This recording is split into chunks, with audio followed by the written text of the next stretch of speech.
హైదరాబాద్ మెట్రోను అమ్మేందుకు ఎల్&టీ సిద్ధమైందా? నష్టాల పేరిట మెట్రోను అమ్మేందుకు నిర్ణయం తీసుకుందా అంటే అవుననే సమాధానం వస్తుంది. మహిళలకు ఉచిత బస్ పథకం కొద్ది రోజులకు కొంప ముంచేలానే ఉంది. ఎందుకంటే దాని ఎఫెక్ట్ హైదరాబాద్ మెట్రో రైలుకు తగిలింది.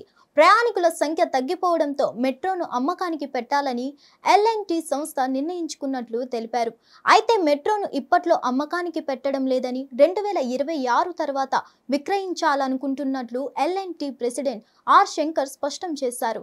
65 ఏళ్ల వరకు సంస్థను విక్రయించేందుకు వీలు లేదన్న ఆయన ఎల్&టీకి వస్తున్న నష్టాల నేపథ్యంలో మెట్రో అమ్మకానికి వెసులుబాటు కల్పించాలని ప్రభుత్వాన్ని అభ్యర్థించారు. ఉచిత బస్సు పథకం మూలాన మెట్రో సంస్థకు గణనీయమైన నష్టాలు వస్తుండడంతో ఈ నిర్ణయానికి వచ్చినట్లుగా ఓ ఛానల్తో మాట్లాడుతూ వ్యాఖ్యానించారు ఎల్&టీ ప్రెసిడెంట్ ఆర్ శంకర్.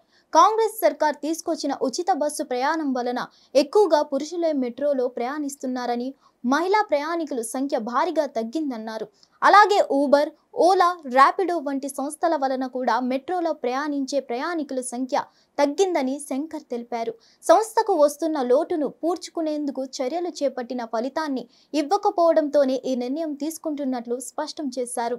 మే 1 నాటికి 50 కోట్ల మందిని గమ్యస్థానాలకు చేర్చి కొత్త చరిత్ర లిఖించిన హైదరాబాద్ మెట్రో రైల్ అంతలోనే అమ్మకానికి సిద్ధం కావడం ప్రయాణికులకు మింగుడు పడడం లేదు. దేశంలోనే 3వ అతి పొడవైన మెట్రో వ్యవస్థగా ఇది గుర్తింపు పొందింది. అలాగే దశల వారీగా మెట్రో మా సర్వీసులను పెంచుతున్నారు. LB Nagar, Miyapur, JBS, MGBS, Nagole, Raidurg మార్గాల్లో దాదాపు 68 కిలోమీటర్ల పొడవైన లైన్లు అందుబాటులోకి తెచ్చారు. ప్రస్తుతం నగరంలో నిత్యం 4 నుంచి 5 లక్షల మంది ప్రయాణికులు మెట్రో సేవలను పొందుతున్నారు. ఈ నేపథ్యంలో మెట్రో అమ్మకం వార్త కొత్త చర్చకు దారితీస్తున్నది.